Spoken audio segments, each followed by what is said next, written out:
Welcome to Storied Audio. The argument had been stupid. Not small, stupid. The kind of argument where both people say things they don't mean, fueled by frustration, exhaustion, and the belief that the other person should magically understand what they're feeling without needing to explain it. When Mandy stormed out of Shawn's apartment, she expected him to stop her, to grab her hand, to say her name in that soft, steady way he always used when she was upset. But he didn't. He just stood there, jaw tight, eyes hurt, letting her walk out the door. And that hurt more than anything they'd argued about.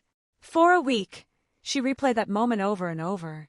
The sound of the door shutting behind her, the silence afterward, the way her heart cracked open like something fragile dropped on concrete. Then, one hot afternoon, she saw him. She was driving across town, windows down, trying to distract herself with errands she didn't care about. And there he was, his truck rolling through the intersection ahead of her. She froze, breath caught in her throat. He looked good. Too good. Sunglasses on, one hand on the wheel, the other tapping the steering column like he was humming along to music. And beside him sat a woman. Beautiful. Long hair. Perfect skin. Laughing at something he said. Mandy's stomach dropped so fast she felt dizzy. He'd moved on. Already. A week. 1 week. She'd been crying herself to sleep every night, replaying their last conversation, wondering if she should call him, wondering if he missed her. And he'd replaced her with someone gorgeous and effortless. Her chest tightened until she could barely breathe. She pulled into the nearest parking lot, turned off the car, and cried, the kind of crying that shakes your whole body, the kind that feels like grief. When she finally drove to her sister's house, she didn't even make it through the door before collapsing into her sister's arms. He moved on, she sobbed. He didn't even tell me we were done. He just replaced me. Her sister, Lila, stiffened with outrage. He did what? Mandy cried harder. I saw him. In his truck. With some gorgeous woman. Laughing. Like they've been together forever. Lila's face twisted into the expression she reserved for people who hurt her family. A mix of fury, disbelief, and the promise of violence. Oh, absolutely not. Absolutely not. He thinks he can cheat on you and just drive around town like everything's fine? No, ma'am. Mandy sniffed. We weren't technically broken up. He should have told you if he was done. Lila snapped. Coward behavior. I'm going to talk to him. No, don't. But Lila was already pacing, planning, plotting. Mandy cried for hours. Lila brought tissues, water, snacks, then threw the snacks away because you don't need crackers, you need justice. She ranted about men, relationships, and how she always knew Shawn had that look in his eye, the look of someone who could be stupid if provoked.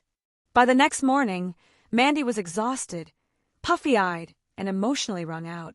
And Shawn, well, Shawn was just trying to get home with his groceries. He was walking toward his apartment, juggling a bag of oranges and a carton of milk, when Lila marched up to him like a general approaching an enemy commander. You, she snapped.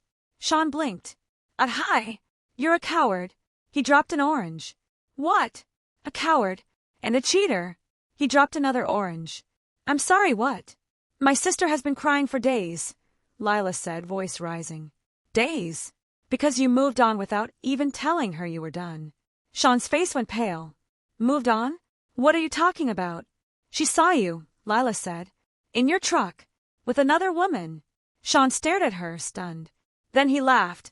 Not because it was funny, but because it was so wildly wrong he didn't know what else to do. That was my cousin, he said. Her car broke down. I was taking her to work.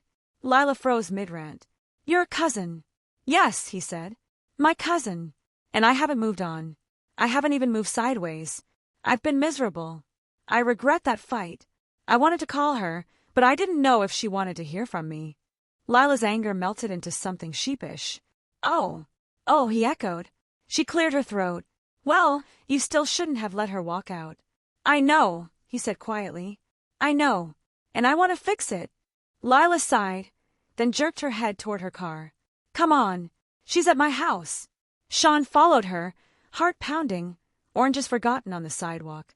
When they walked into the living room, Mandy was curled on the couch, wrapped in a blanket, staring at the TV without seeing it. When she looked up and saw him, her breath caught. What are you doing here? She whispered. He stepped closer. I came to talk to you. To tell you the truth. She swallowed hard. About the woman? That was my cousin, he said gently. I swear. I was just giving her a ride. Mandy's eyes widened. Your cousin? Yes, he said. And I'm sorry. For the fight. For not stopping you.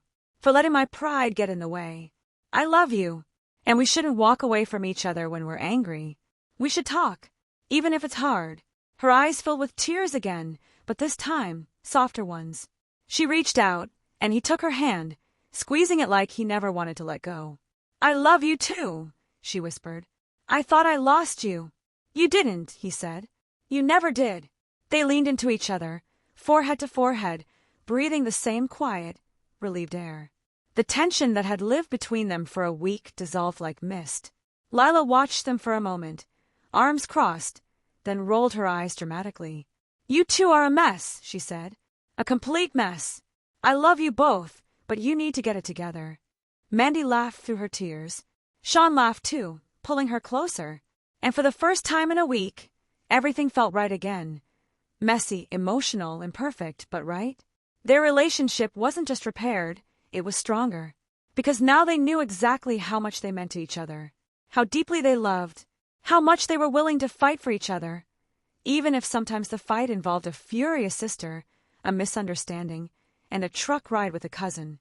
They were a mess, but they were a beautiful one. Subscribe to the channel for more audio stories.